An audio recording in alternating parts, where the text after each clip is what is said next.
Like, just be a freaking nice guy, man. Like, whereas, you evil capitalists, like, you're all nasty and mean, and we're nice, and we treat people nicely. We care about people. That was kind of the argument that they'd go for as to their justifications, or why they believe what they do. Like, just be a freaking nice person. But I've come to realize that a lot of leftists have take like kind of reveling in the truth, which is that they're motivated by envy and they're motivated by jealousy toward people that have more than them, or they perceive to have more than them. And they want to take it from them for no other reason than like pure spite. And this is a great tweet that kind of by Saddam Transfem. That's a fascinating username. But this person says, in response to a sad landlord saying taxes are eating up my unprofitable rental and I have to quit being a landlord, this person says, all my politics center around making this guy suffer. So again, this is a very, very important tweet because it demonstrates what's actually going on here. Okay, there's no compassion for the poor here. There's no like, we can sacrifice this person's well-being for the sake of 100 poor people. It's a utilitarian argument for the betterment of society as a whole. There's nothing like that here. It's literally just this person deserves to suffer because they have more than me, and I hate them for it. And I wanted to, this is something that you've talked a lot about, Zulu, where they hate the good for being the good and they hate the productive for being the productive. I think this is a great tweet where it is a true self-report of what these people actually believe and why they believe what they believe. Yeah, and this is why I describe it as choosing poverty. Because what does it mean to hate the productive for being the productive? It means you want to cease production with your wishes, which is the true motivation behind this, as you point out, right? They don't even necessarily believe that wishes can change things. They just hate with all of with every fiber of their being when somebody is productive. That's the whole motivation behind, for instance, environmentalism, right? They hate the productive because they were the ones who produced. Okay, let's get rid of the productive then. Guess what? Nothing gets produced anymore. There is no more wealth. Everybody is poor, and you chose to be poor, therefore. This is exactly what Jordan Peterson talks about in Maps of Meaning, I believe it was, where he's going over in the introduction how he was thinking when he used to be a socialist, how he just kind of borrowed ideas. He didn't think for himself. He was, in effect, an NPC. So that's a later term, of course. This is the what happens with these sorts of people. You don't have anything beyond landlord bad. They don't think about the fact that this is going to make everybody poor. That's just outside their realm of ideology, outside of what their ideology will allow them to look at. Yeah, 100%. And on top of that, my bookmark's coming in clutch here. The great Alex Narasta, who once owned Dave Smith in a debate on immigration, not all those years ago, but a couple of years ago, I think now, maybe a bit over a year ago. I can't quite remember, but he put out a tweet last year, almost last year to the day.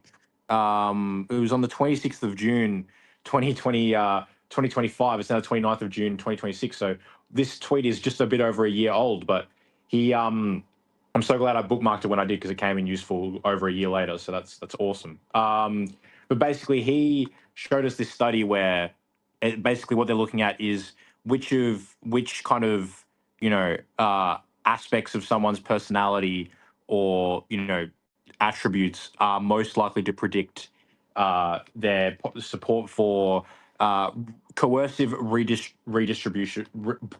Coercive redistribution. So policies which by force via the government transfer wealth from one person to another. And what you find is that, sure, compassion and communal fairness do factor in, but they're actually, of the factors that were listed, they are the two lowest impacting as far as like their relative role in the person's choice. The two highest ones are, the second highest is self-interest. The third highest is self-interest. My apologies. Third highest is self-interest. So it's a very key motivating factor is people's self-interest or looking out for themselves when they're advocating for redistributive policies. I think they can benefit from the policy. And the number one is malicious envy. So it is specifically that they dislike the people that have stuff that makes them advocate for these policies. It's not. It's right there in the study. We've got more than just kind of our own anecdotal evidence to back this up. It is genuinely people who just simply hate people who have produced more than them that's why they advocate for these policies. So I suppose Ayn Rand was proven right once again, Zulu. As she is wont to do. But yeah, this is exactly what you expect. Like this is the thing with the empirical evidence. Of course, it's not going to disprove what we're saying because we're empiricists. We are empiricists, but that doesn't mean test and check. That's the confusion people have here. I do have some super chats I could go over if that's all right. Yeah, for sure, absolutely. So we got one from Diego Amateur for 5,000 CLP. Thank you very much. You want a sign of someone's moral depravity? Look at their use of Mott and Bailey's. A fair amount of self-described social democrats pushing for overtly Marxist nonsense, and indeed, it's very much like the Islamists, where it's a radical Muslim, and he's saying believe in Islam or I'll kill you. Then it's the moderate Muslim who says believe in Islam or he'll kill you. It's even the supposedly more moderate versions of communism. They still advocate for the same fucking bullshit. They just don't want to get their hands dirty, so they want to look all wholesome Chungus. It is really. Sorry, I lost my train of thought there. It's terrible stuff that goes on here. You see this with every more moderate sect of communists. Like, I mean, initially, the communists were supposed to be the ones who wanted violent revolution, and the socialists were the ones who didn't want violent revolution. And then, after not too long, the socialists also wanted violent revolution. It becomes entirely unclear what the hell the difference between these two different labels are, just based on, how wholesome Chungus they are, in effect. And now, the Social Democrats are also, I suppose, wanting violent revolution on some level. So it's becoming less clear what the difference between the Social Democrats and the Socialists is. You're just going to get this scope creep, in effect, swallowing up all the various levels of communism until they're all just regular-ass communists. And you see this, that they just have different levels of how much wholesome Chungus they want to be perceived as having. As time goes on, well, wholesome Chungus isn't actually a fundamental part of an ideology, so that just keeps getting shaken away, and they start tending towards what their true beliefs are. This is the trajectory that philosophies take, as they start becoming more refined over time into their fundamentals. They don't become less refined. That's not how philosophy goes. We do have one from Griff1 None for $5. Thank you very much. Hope you and the rest of the community are doing well. Well, thank you very much. We got another one from Griff1 None for $20. Thank you very much. A lot of their reasoning is solipsistic projection. The reason someone would raise prices is because they're greedy. Therefore, someone lowering prices is only doing it to be altruistic, which they project onto the state. Yeah, it's this idea that Monhop was going into this before with the Australian situation on natural gas, where it's the idea that for the Australian people to get their fair share, that means that the state takes the more money, that the government comes in, the big criminal gang comes in, and they take a cut. How is that going back to the Australian people? Well, they think that the state is in effect some representation of the collective body of that people. But it definitely just is not. There is no collective body of the people. People are all individuals. And with this collective body, because they're all altruists, they say, well, if the state, I guess, takes more money from people, because the state is on the taking end of the altruistic equation, if the state takes more from people, that's just more altruist. Which, I mean, in a sense, they're correct. That is indeed rooted in altruism, but not in a good way. That's not a good thing. Pardon me. Then we got a Foreman Georgie for $10. Thank you very much. This channel feels like a safe haven in a horde of commie ideobabble slop. Thanks for always discussing these issues. Well, thank you for the money. And then we got another from Griff1 None for $2. Thank you very much. Mamdanites hate humanity, vindicated by the study. Indeed, that's the fundamental motivation behind socialism. Awesome. Thanks, everyone. I always say thank you for the super chats, even though I'm not making any money out of them. But as I said, it's always good to see people appreciate, supporting the platform that, I get to take part in. It's really appreciated, and good to see the money will go to a good cause in the form of various forms of beer that Zulu will inevitably consume, I'm sure. On that last note, I was thinking it might be good. I'm contemplating, whether we should start doing more of this and whether like to make it a separate thing from the Remnant. Like if we jump on like, the Remnant was supposed to be like, the kind of long form, once a fortnight type, format where we open the conversation to make it kind of a town square type thing. And I think that's what I want to keep that as. But is it worth having another kind of, series, I suppose, where we kind of just jump on and it's mainly Zulu and I talking and we kind of discuss, whatever present issue is going on that's maybe a bit more pressing that can't wait for, if there's not going to be another Remnant for, 2 weeks or something. Is that something you would be keen on, Zulu, that we can maybe explore? We can discuss it more behind the scenes, but like you'd be interested in that? No dramas. Well, I'll hit up official Jello. I mean, I'm hoping he's not got a question for Zulu.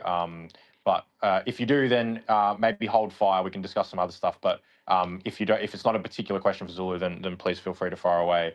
Official Jello.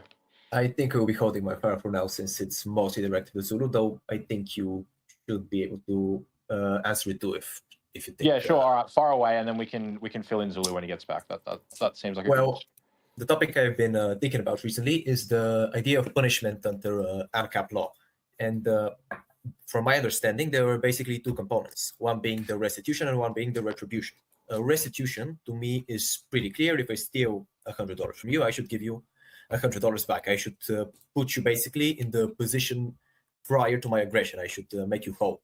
I, however, don't really understand where the concept of retribution comes from and why that is even a valid form of additional punishment to be inflicted upon the aggressor. And if we do accept that retribution is a thing we should do, then why should it be one additional time that another $100 that I should give you and not another 50 or 700 or however much another times the aggression I have committed initially?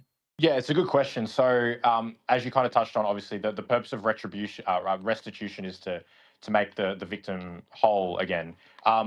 Retribution, the right of retribution. So this is a separate question for whether you ought to enact retribution or to what extent you ought to in any specific case. But the right to retribution comes from, in our theory, comes from Kinsella's theory of estoppel, where basically if you commit some crime, then you are estopped from, you couldn't, what's the right word? You couldn't rightfully or consistently advocate against having whatever action was taken against that you took from being taken against you. So if you, to take the extreme example, if you kill someone or you murder them, you murder an innocent person and you're guilty of killing them for no good reason, so you're guilty of murder, then you couldn't logically, in this theory, refuse or state that you ought not suffer that same, punishment in theory, because you'd be falling into contradiction. Your actions contradict what you're asserting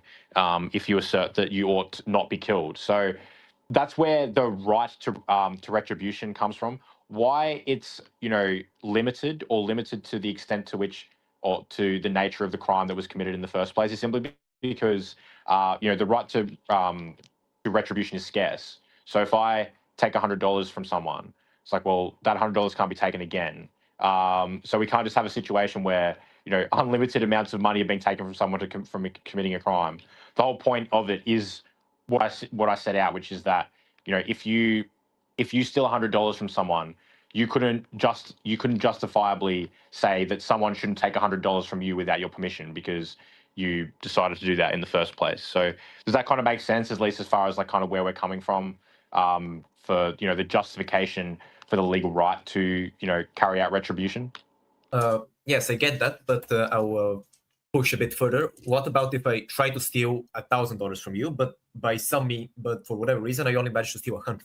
Would then, because my intent and I have basically proven that I believe that I have the right to steal from you $1,000, that then you then have the right to take the $1,000 from me as retribution?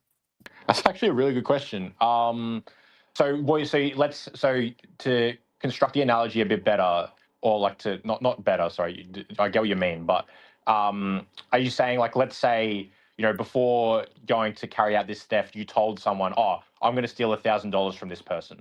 So we have evidence that you had intended to steal $1,000. but you only managed to steal $100. Is that kind of what you're saying? Sure, maybe I even said it afterwards. I said, damn it, I wanted to steal $1,000. I only got away with 100. By whatever means, we have discovered that I had the initial plan to steal much more than I managed to.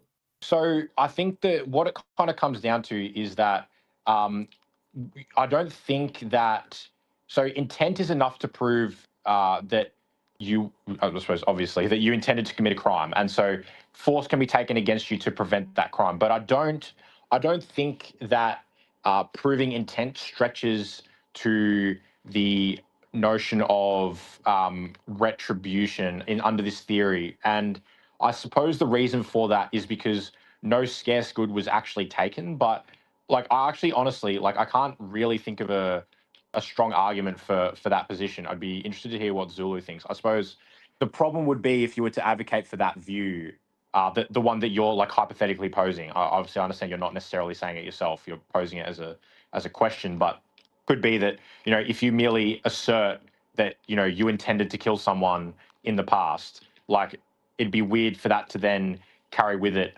you know, the right to retribution to the extent of death. I think the best I can come up with is that retribution is more referring to like actual acts that were carried out rather than actions that were intended to be carried out, if that makes sense. But I can't fully concretize it for you, I must admit. So I'll be interested to hear what Zulu kind of thinks when he arrives back. Did you want to jump back in at all on any of that, or? Well, the thing, I think that actually the example of murder actually strengthens this argument I have presented now, that the intent matters, because if I aim the gun at you and shoot but miss, do you have like with the full intent of killing you, do you not have any right of retribution against me? Do you only have the right to shoot a gun next to my head? What would be the situation in this case? So yeah, so if you attempted to kill me but unsuccessfully, then it would only be that, like, in the moment I would have the right to, you know, self-defense, right? So if you shot at me and missed, and then I would be in, because you're showcasing the intent to utilize, you know, deadly force against me. I would be able to, you know, exercise my right to self-defense and, you know, use lethal force against you in return, right? But that doesn't extend to then, like, once you've ceased showcasing your willingness to use deadly force. Obviously, I can't use self-defense as a justification for you know, killing you. So ultimately, like, in that scenario, it would come down to your right to retribution would extend to whatever damage was done to you. So, you know, if someone shoots at you and completely misses and doesn't do any damage to you, then I'm not exactly sure in that case, like, what the retribution would kind of be in that scenario. Like, sure, maybe your property was damaged, maybe you were kind of emotionally or mentally scarred by it, but yeah, like, it's one of those scenarios where I suppose the intent of the crime doesn't quite match up potentially with what the punishment might be in that scenario. Well, in this case, it almost seems that if I am incompetent at committing aggression, and for the shooting example, I shoot next to you and I miss, and I just fire off way into the woods and hit nobody's property, that I have committed an aggression by pointing the gun at you at the very least, but there is no effective punishment that can be dole out against me, except things like disallowing me from, you know, the classic freedom of association type punishments. Yeah. So obviously what would happen is, you know, you'd be able to be removed from whatever community you're a part of. People would probably disassociate from you once they found out what you intended to do or whatever. But you're right. I mean, I suppose that's simply what it comes down to, right? Is, like, let's take another example. Let's say you're a bank robber and, you know, you're like, okay, I'm going to go rob this bank today. But, you know, you crash your car at the first intersection that you have to go through on your way to rob the bank. Like, well, can the bank claim retribution? Well, no, not really, because you didn't, like, actually carry out any of what you were intending to, because, you know, you're an idiot and you crashed your car. Like, I don't really see that as, like, being defective. That's simply, you know, it is what it is. Like, yeah, you're an incompetent bank robber who didn't even get within 5 miles of you know, of your target. Like, that's fine, I guess. Like, I think we should be glad about that, because you didn't carry out the aggression that you'd wanted to carry out, I suppose, would be part of what I would say in response to that. Hello. Yes. So yeah, apologies for the delay there. I had to feed my we got 2 new puppies in. I had to feed them. It's a very involved task. 2 new puppies, did you say? Yeah. What breed are they? think they're Cocker Spaniel. I don't know. They're dogs. They're just dogs. Yeah. They do all right. Nice. Yeah. So to fill you in, we were having a discussion around. Well, actually, Jello, I'll let you lay it out again because I don't want to like not do it justice, and Zula, you can give your take on it. So, Jello, if you're still there, please feel free to kind of give your thing again, I suppose, or question again. So my basic question was about the ancap, basically punishment and what should be doled out, and that I understand the part about the restitution, that the victim of the aggression should be made whole, but I don't really understand where the retribution part comes in and why retribution is even a thing that should be in the equation at all. Monaco basically explained the estoppel theory, I think it was, that someone who commits an aggression has basically said that they don't believe that it is wrong for that aggression to be committed, and thus have no argument against why it shouldn't be committed against them. And then my question was, so basically, if someone steals $100, they have no right to then say you shouldn't steal $100 from me, and that is where the right to retribution comes from. And my question was then, okay, then if someone goes out to steal $1,000 and makes it clear that this is their intention, both before and after the crime is committed, but they only managed to steal $100, does the right to retribution then from the victim, do they have the right to steal, to retribute $1,000 from the criminal?